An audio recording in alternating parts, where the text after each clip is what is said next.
professor Luiz Fernandes. Gostaria de saber um pouco a respeito da obra Educação em Axé e a respeito do seu artigo, que está escrito nele. Tá. Bom, esse livro aqui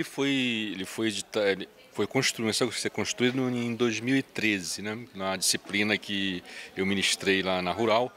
E aí, ao final da disciplina, eu sugeri que os estudantes fizessem cada um artigo, né?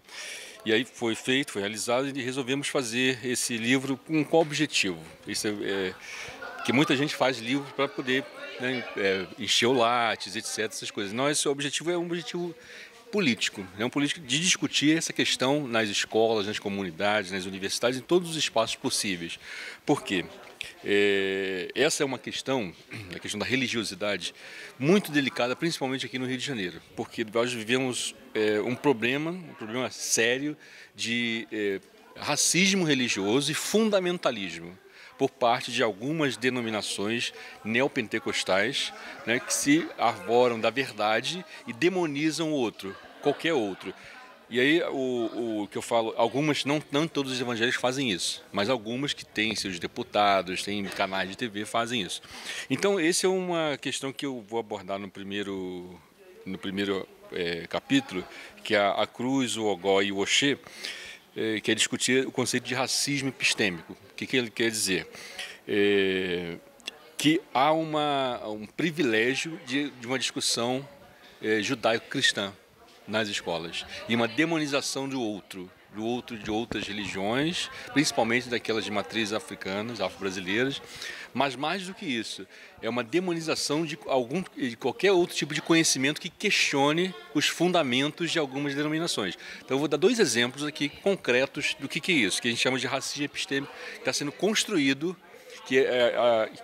assim, nós colocamos a discussão que não é simples disputa religiosa, é uma disputa de conhecimento. Exemplo, aqui a gente cita um professor de sociologia que estava fazendo uma discussão sobre aquecimento global, e aí nessa discussão ele estava dizendo que o aquecimento global não era uma novidade no planeta Terra.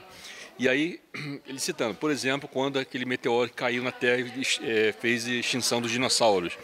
Quando ele falou isso, dois estudantes, né, dessas denominações religiosas questionaram o conhecimento, falando, o senhor está errado. E ele perguntou por quê. E eles disseram, porque os dinossauros nunca existiram. Esse é o primeiro. O segundo exemplo é um professor de geografia que estava falando sobre as placas tectônicas, sobre a estrutura da Terra, como as placas tectônicas, com seus movimentos, produzem muitas coisas, né? Tsunamis, produz terremotos, etc. Ou seja, a movimentação da crosta terrestre. E aí ele foi questionado por também adolescente dessas denominações religiosas, dizendo que aquele tipo de conhecimento não era possível, porque Deus não tinha dado essa capacidade de conhecimento para os seres humanos. E outros exemplos que a gente cita aqui, porque é o que está acontecendo. Não é disputa só religiosa, é uma disputa de conhecimento, ou seja, alguns setores fundamentalistas, né, racistas, tentam levar a sua visão de mundo como única no mundo, né, e passar uma nova... Essa história a gente já conhece, né, em muitos outros lugares, não precisa repetir aqui, né. E para o senhor, quais são os meios que podem começar a ser adotados para se tentar eliminar o racismo? A primeira coisa é reconhecer que existe o racismo, né?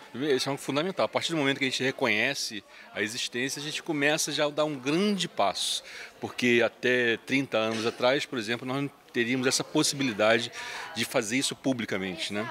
Então esse é um primeiro reconhecimento. E o segundo é a gente fazer o máximo possível essa discussão e organizar ações, né, com muita gente. Não vamos fazer, não é um professor, não é um estudante que sai denunciando, é organizar ações para combater, exigindo do Estado políticas públicas e efetivas, né, e que demonstre que o racismo existe. E algumas leis têm que ser escandalosamente denunciadas. Por exemplo, nós temos a Lei CAOD, que foi estabelecida em 88, que racismo é crime inafiançável, né?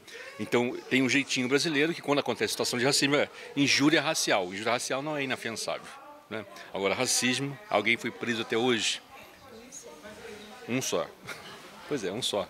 Situação de racismo acontece todo ano, né? Todo dia. É isso, assim, primeiro eu acho que a grande coisa assim, nós não temos soluções assim, de uma receita de bolo, mas assim, o primeiro passo é reconhecer e fazer essa discussão. Quando a gente ganha um estudante, quando a gente ganha alguém da população, existe o racismo, temos que fazer alguma coisa, isso é um grande passo, porque a nossa sociedade ela se acostumou com aquele mito da democracia racial, né? Não existe racismo, existe uma harmonia racial, existe casamentos interraciais, etc. É um mito. Nós somos um povo miscigenado, misturado.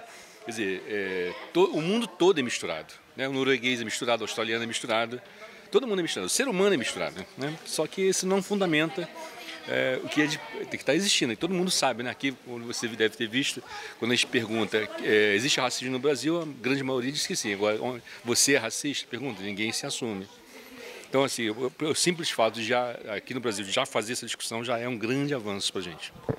Muito obrigada, professor. De nada.